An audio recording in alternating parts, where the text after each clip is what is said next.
সামনে কুরবানি ঈদ, শুক্রবারে গরুটা উঠামু। আরে যা আছে বেটা দোকানে ভিড় করিস না।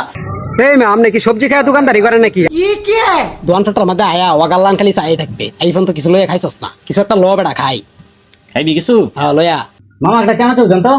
সেনা সূর্য নিবি, পকেটে টাকা আছে, সাবেক টাকা ওহানো পাই বেড়া, ওই টাকাই তো দিতে পারস না। তোরা গ্রুপে যা যতটি মানুষ আছ ব্যক্তি শেরসা বেড়া, টাকা দিবার চাস না। আগে নোটটা ফালা, পরে কি লাগবো সব লয়ে যা, দোকানে সব মালি দেন। হাই রে মামা, বন্ধু বান্ধবের সামনে মুখ বসে দিলেন জামা। টাকা তো আপনারা দিমুই, এখন পরিস্থিতি একটু খারাপ, এই জন্য আপনারা টাকাটা দিতে পারতাছি না। সামনে কুরবানি ঈদ, শুক্রবারে গরুটা উঠামু, পরে বিক্রি করে আমরা কিছু টাকা দিমু। আরে যা আছে বেড়া দোকানে ভিড় করিস না, তোরা বাকিটা কি দিবার হইতাম না, যা।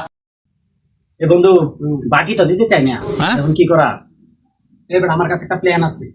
কি প্ল্যান? ठीक है। এই মামা, টাকা শিয়াবে দিব, একটা চিপস দেন তো। টাকা দিব তো না, তোর মতন হেডাও শেরসা।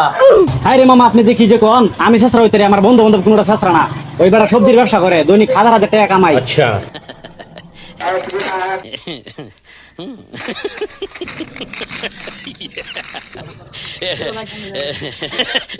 এই মামা, এই টাকা শিয়াবে দিব, আমি যেতেছি গা। কি বলছিস? আরে টাকা দে যা।